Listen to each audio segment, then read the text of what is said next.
and welcome. Mr. Gurley, you got the invocation this morning, and Mr. Aycock, you got the Pledge of Allegiance. Approval of minutes. We got to change anything on the agenda? Yes, sir. We do have one walk-on that we'd like to do. Judge James would like to make a presentation, and if we could do that right before public comments, first thing. Okay. So when she comes in, we'll go ahead and recognize her. Yes, sir. She's got court, so we kind of told her we'd get her in and out. So.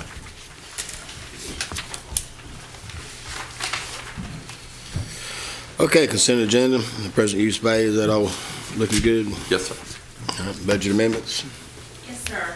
Your first budget amendment is for the Services on Aging Department in the amount of $2,719. They've received an increase in funding from East Carolina Council Caregiver Support Program. For Services on Aging, a decrease in the amount of $381. This is related to their health promotions grant, and they are offsetting that with their salaries expenditures.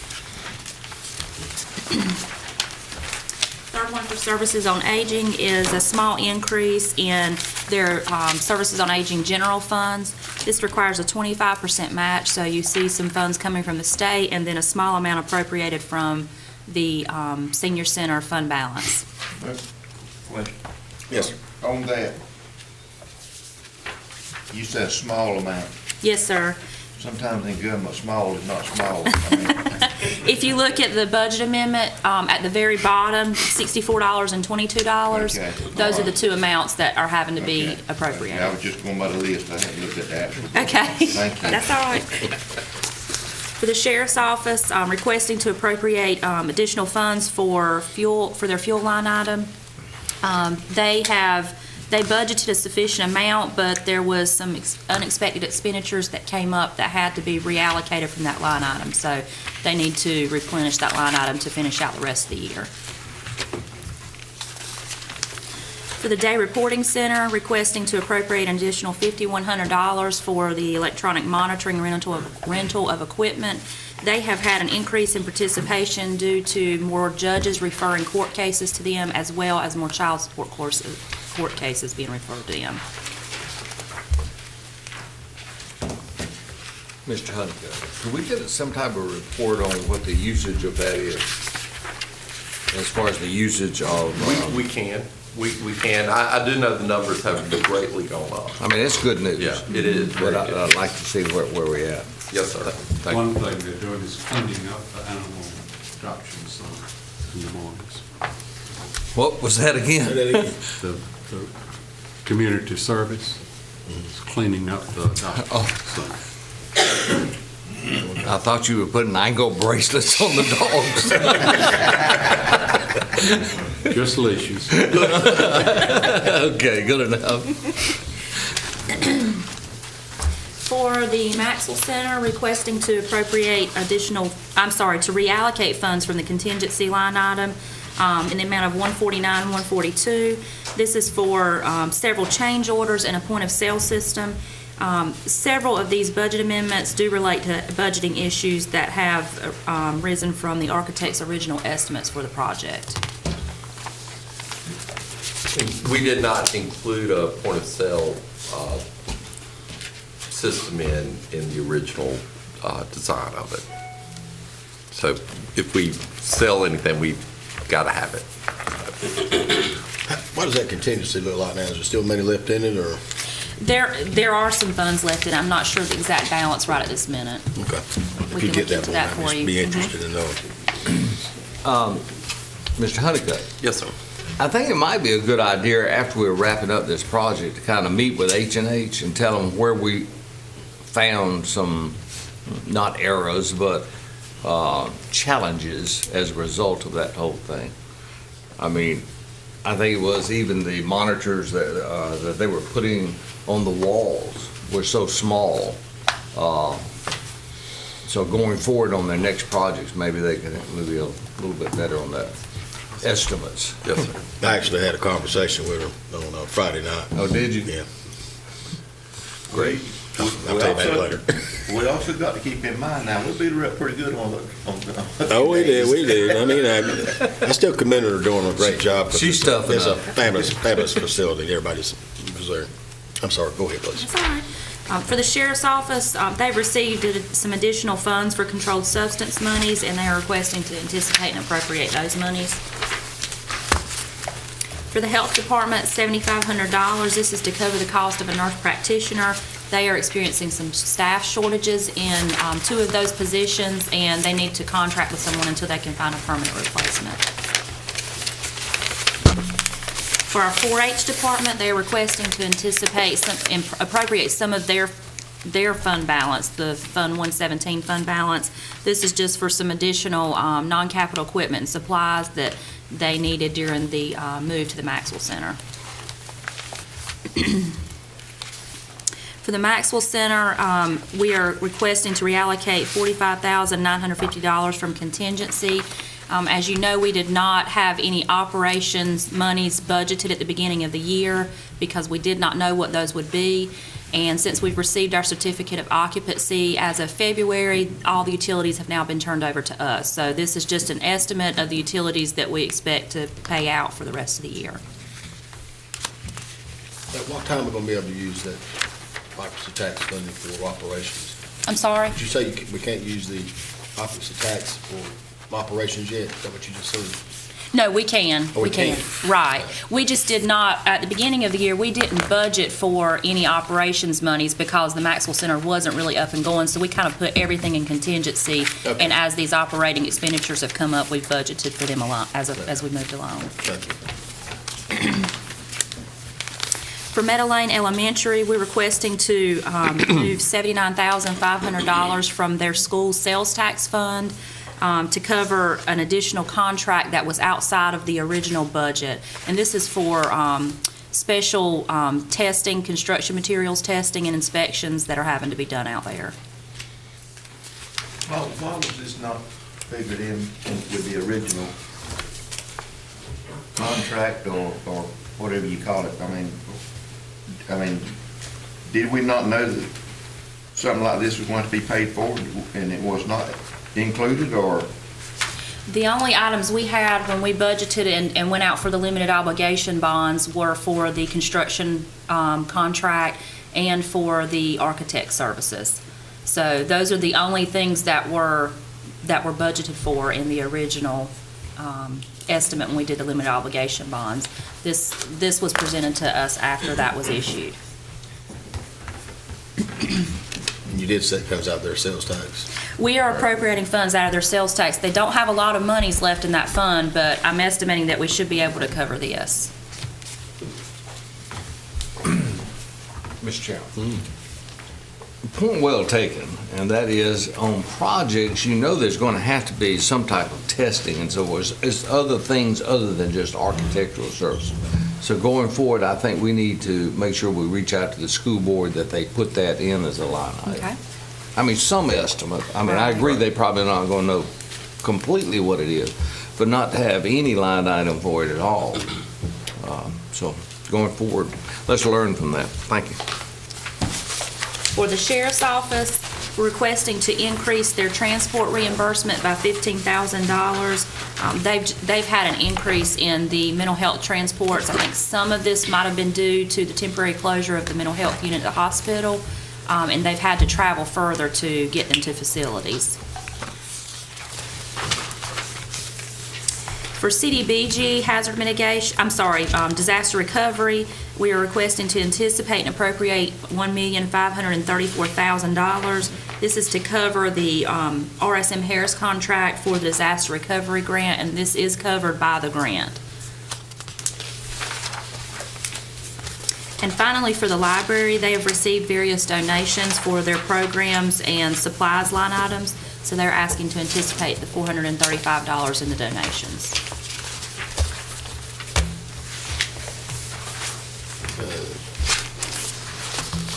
Any more questions of Ms. Spade?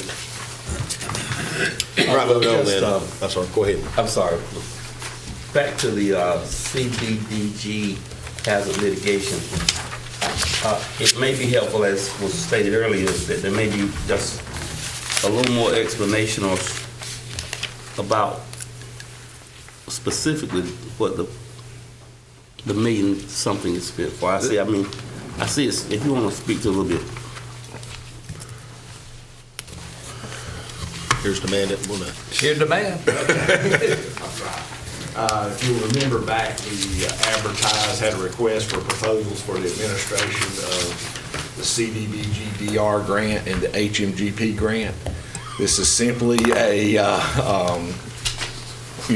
we selected RSM Harris and Associates, and you approved that contract, and this is allocating funds so that he can draw down on his administration costs.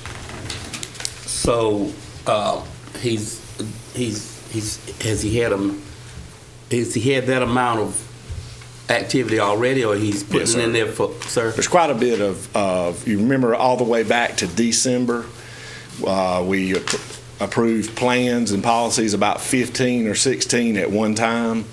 You have the preparation of that. He's running the housing intake center over at the Wayne Center building for applicants to come in and apply for assistance. He has staff there that he has to pay for, and so those are some of the costs that he's incurred. So this is just the administration That's cost correct. of it. Here's the Yes, sir. contract. Right.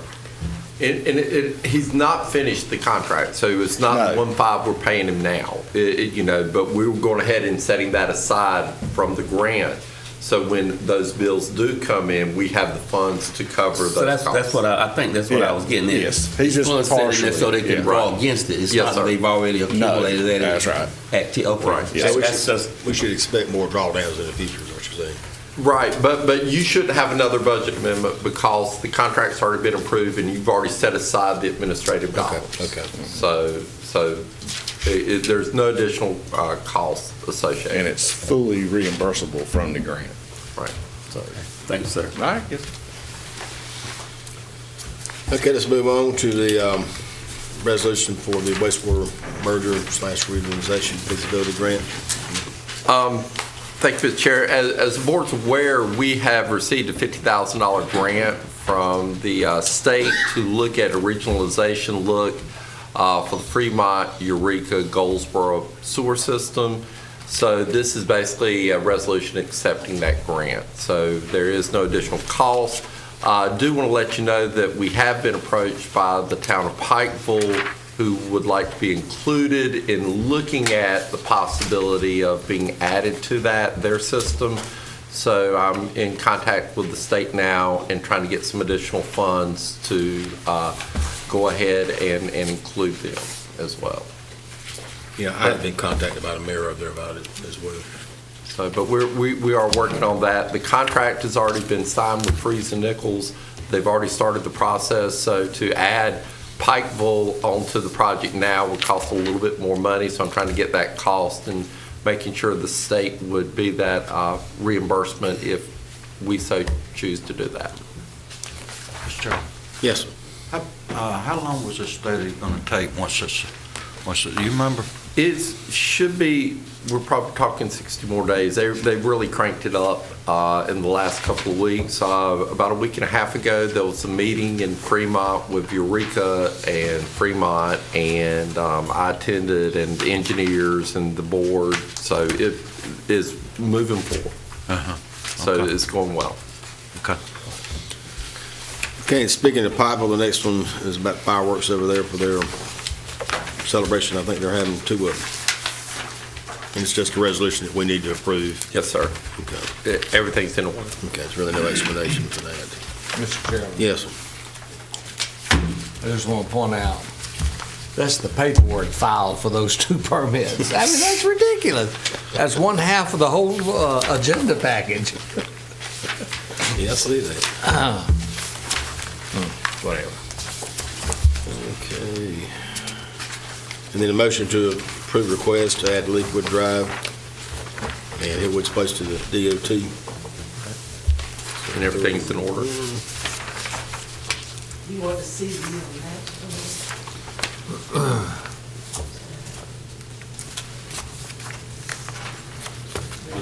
On Are these in existing subdivisions or new subdivisions?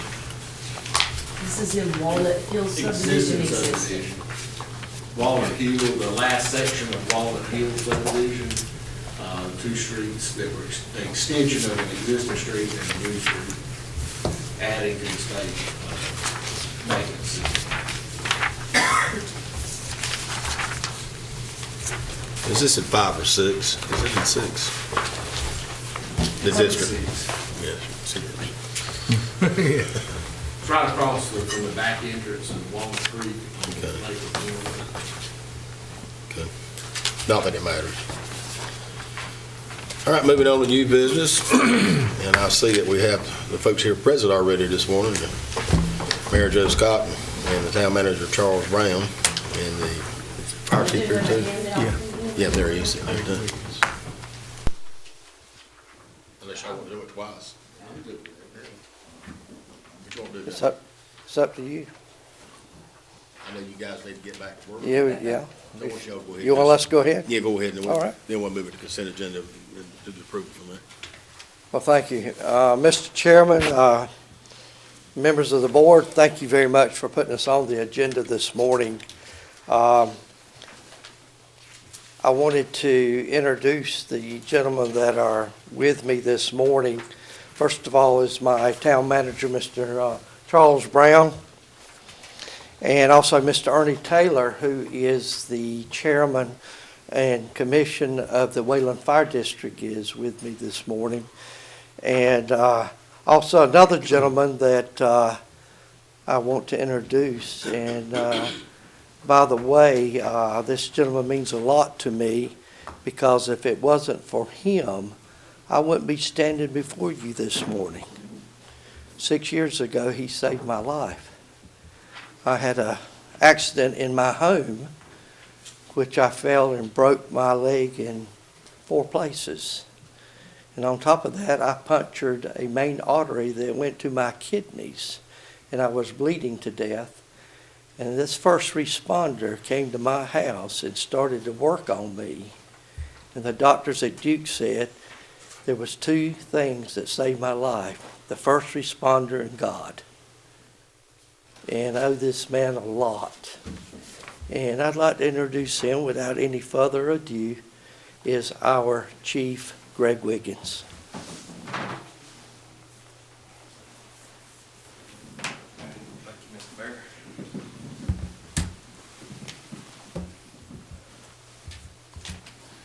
Mr. Chairman, Commissioners, it's a pleasure to be with you this morning. I'm here today to represent Mount Olive Fire Department and the Wayland Fire District. I'm very passionate about the fire service, the firefighters, volunteer or paid, and the citizens we serve. It is on their behalf that we request an increase in the fire tax for the Wayland Fire District for the upcoming budget year. Mount Olive Fire Department was founded in 1904 to protect life and property in the Mount Olive and surrounding communities. This was a very large area at the time because other county departments had not become into being until the late 50s and early 60s. The fire department currently protects 30.12 square miles with a population of 7,150. This includes 18.75 square miles in Wayne County, 8.7 square miles in Duplin County, and 2.67 square miles in the city limits of Mount Olive. We provide that service with only 21 volunteers and 3 paid firefighters, and an array of equipment consisting of 2 fire engines, 1 ladder platform, 1 tanker, 1 brush truck, 1 medium rescue, 1 command vehicle, 1 support vehicle, and a foam unit. 24 firefighters is the smallest roster we have ever had in the history of the department. In my short 40-year career, I have seen many changes in the fire service, all for the sake of firefighter and civilian safety, but at a hefty cost. As more and more training has been required, it has put a strain on our volunteers' time. As costs of equipment and business operations have increased, it has also put a strain on our budget. In 1978, when I began my career as a firefighter, there were 2 training classes required, Unit 1 and Unit 2. Both of those classes were 12-hour classes, And you basically learned everything you needed to know and you were ready to start fighting fire. But by the 1980s and early 1990s, the NFPA Standards 1403 and firefighter certification standards were put into place. The 1403s is 10 classes that consist of approximately 140 hours of training before you can even think about live burn training. The firefighter certification standard is a group of 13 additional classes totaling close to 200 hours of additional training. Therefore, it costs the department more per person to ensure all training is up to NFPA standards. Before 1986, we rode on the tailboard of fire trucks. We stood up in open jump seats. We had only 2 air packs on an engine, and they were kept in suitcases in a compartment stored on the back of the truck. This meant we had 6 to 8 air packs at any given time. Now we have 26 air packs. They're mounted in air pack seats on the truck. There's an air pack for every seated position on the truck, which allows firefighters to put on their air packs as we ride, reducing our response time. There's no more riding on the tailboard. Everyone's in an enclosed cab, seated and seat belted. There's a 2 in and 2 out rule, which means if 2 firefighters inside a burning building, there must be 2 on the outside for safety. If those 2 go in, now we have 4 in. So now there's 4 on the outside for safety. This rule is one of many NFPA standards which adds cost to our department. Each year, we must service test our pumpers, flow test air packs, test fire hose, test ground ladders, recertify the ladder truck, and all of this is per NFPA standard and all at more cost. In 1979, as I become a volunteer fireman at Smith's Chapel, I actually bought my first turnout gear, a helmet, coat, pants, boots. I paid $175 for that outfit. Today, that same gear is over $3,000. And we now have Nomex hoods and special gloves, which were not required 30 years ago. All of this gear has a 10-year shelf life now per NFPA standard, and it's more cost for the department. In 1986, a fire engine costed $126,000. 10 years later, in 96, it cost $226,000. And in 2002, the same engine was $326,000. I served on all 3 of those truck committees, and income has not kept up with those kind of increases.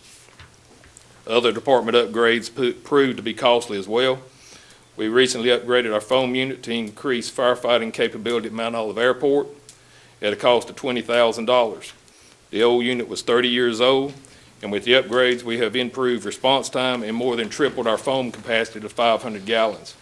Most recently, our foam unit was used in December to extinguish a diesel fuel fire at a motor vehicle accident out on Highway 55 east of the Mount Olive city limits. At Mount Olive Fire Department, I've seen our radios change 4 different times in my career. We have been low band radios, high band radios, phase 1 digital, now phase 2 digital. A portable that once cost $200 now costs from $3,500 to well over $4,000. Technology in the fire service has advanced dramatically over the last 30 years and will continue to do so. During my career, I have seen the addition of computers in the fire station, computers in fire trucks, thermal imaging cameras, gas monitors, just to name a few, all of which come with initial cost and continuous maintenance, including both hardware and software upgrades. Call volume has also increased. In 1984, the year I became a firefighter at Mount Olive, we responded to 94 calls. In 1993, we responded to 133 calls. In 2004, it was 205. 2013, we were up to 370. And in 2016, the highest call volume we've had in the history of our department was 392 calls. And last year, we dropped back just a little bit to 349. 40% of our call volume is fire alarms. And I believe that's a direct result of fire code and NFPA standards being enforced since 1992. Another 40% of our call volume is motor vehicle accidents. In June of 2003, we inherited the vehicle extrication tools from the local rescue squad, the volunteer squad, but there was a decline in their because of a decline in their volunteers. And that was around the same time that the the introduction of the countywide EMS system came into being. We also assist EMS with lifting, driving as needed, and cardiac calls where CPR is in progress.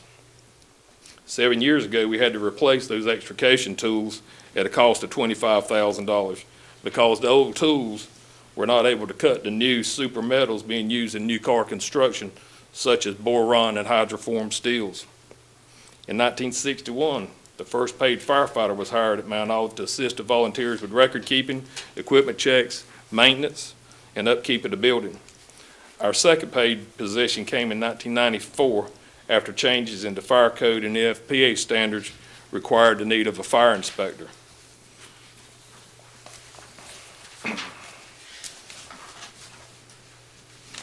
After a decline in volunteers due to training requirements and an increase in call volume, a third firefighter was hired in December 2016 just for daytime call response. A fourth will most likely be needed in the near future. Training is the most important activity that promotes safety, but because of the time requirements, many of our volunteers are forced out of the fire service. There have been a lot of changes over the years, but due to time constraints today, I have only addressed a few. With these changes, our department has adapted wherever and whenever we could. Our needs are great. The cost of those needs continue to grow daily. Each year, we present a 5-year capital improvement plan along with our budget request, and for the most part, that plan looks the same today as it did 4 years ago. In May 2010, the citizens of Duplin County voted and passed a 1/4-cent sales tax earmarked for fire protection. In 2015, the town of Mount Olive raised its tax rate by 5 cents. Both these increases have helped. The Wayland fire tax, on the other hand, has remained 4.5 cents since 1989. And even with the tax reevaluations, the cost of doing business has far exceeded our income. It is for the reasons I have outlined today, as well as others, that I respectfully request an increase of 2.5 cents for the Wayland Fire District, which would adjust our rate to 7 cents. We must have a plan to maintain the services that our citizens expect and deserve. When they have an emergency, they expect the fire department to arrive without delay, with the right equipment and the properly trained personnel to do the job in an acceptable amount of time. Response time and available staffing are the two most important factors that influence fire department success to ensure the highest impact of fire control, firefighter safety, and civilian survivability. We must act now to stay ahead of the ever-changing environment we as firefighters work in. And I thank you for your consideration of this request. I have presented a petition to you this morning with the names of taxpayers in the Wayland Fire District. This is not every taxpayer in the district, but is a very good representation of our district. I went north, south, east, and west. I personally spoke with each one of those people that was represented on that petition. The response was very favorable for an increase in the tax, and they were extremely supportive of the volunteers and the service that they provide. Are there any questions you'd like to ask, or any statement that I may clarify? Questions? Mr. Chairman. Yes. Make a motion that we accept their request. I'm not sure that we can do that yet. This would be something we would do at budget time. Yeah, it's really something that we would Well, consider. I know that, but do we not approve it today for No. budget time? I know we can't do it in the middle of the year. I'm just saying that we would accept your presentation and give it high consideration for when we look at it at budget time. Would that be the right way? Yes, sir. I do have some comments. Okay, go ahead. I don't know how y'all been operating on 4.5 cents. I mean, many of y'all know I've been in the fire service a long time too. And we get a list of all the departments every year of what the rate is, of what their tax rate is. And I don't know, I guess I'd overlooked that one. But I commend y'all for operating this long on 4.5 cents. And I certainly do not have a problem with us approving it at the proper time, when we were working on the budget. But also, my request is, and I'm not gonna single out any departments, y'all's or anybody else's in the county, but some of the spending habits of some of our departments in the county have just got completely out of hand. We are spending tax dollars, and not all departments. We have departments just like y'all that have been very conservative and spent your money wisely. But I can't say that about all departments in the county. And I'm gonna catch a lot of heat from this because, you know, I support the fire service, but then again, we've got some departments that spending money like drunken sailors. And it's time that somebody steps up and controls some of it. And like I say, most of our departments are very conservative. But what I ask of y'all is, take this increase, if it's granted, and I feel confident it will be, and buy what you need, not what you want. There is a big difference in buying what you need and what you want. And as all of you know, we've consolidated some fire departments in the county. We've had one that the city basically took up all their district, and Pinewood, I will single them out, Pinewood, you know, they just decided that it just won't worth it, no more district than they had. I commend the departments that have consolidated. I commend y'all on what y'all have done with 4.5 cents. But then again, Mr. Commissioners, at some point, we've got to start looking at how some of this money is being spent. You know, so I just asked y'all, buy what you need, not what you want. Thank you, sir. Okay, any other comments? I didn't know it was as low as it was until I went down and met with the mayor, vice chair, and I went down there, and y'all were the second lowest of anybody, so I'm supportive of it, but we do have to wait the budget time before we take care of it. Oh, I just want to add to what Chief Wiggins said. We are very conservative with our money. I've got to compliment the fire department and the volunteers. They have gone out of their way to try to salvage. We have a truck right now that needs to be replaced. And these men have been working, trying to find parts to get a fire truck to work, to be able to make it through until we can find funds to buy a truck. And I commend the efforts of Chief Wiggins and his men. It's just amazing that these volunteers take time out away from their families to make things work in Mount Olive and in Wayne County and also northern Duplin County. It's just been amazing. And the camaraderie that they built in brotherhood to make this thing work is just amazing. And I just want you to know we appreciate it, whatever you can do to help us maintain our fire department. Thank you, Mayor. Thank you, Chief. Thank you. I got one more comment. Yes, sir. And also, you know, we have departments that, sometimes they wonder why they're not getting their money, taxes being collected for them on a timely, manner. And, the problem is that some departments, lag to turn in their audit report. And this is for all departments in the county now, if anybody's listening.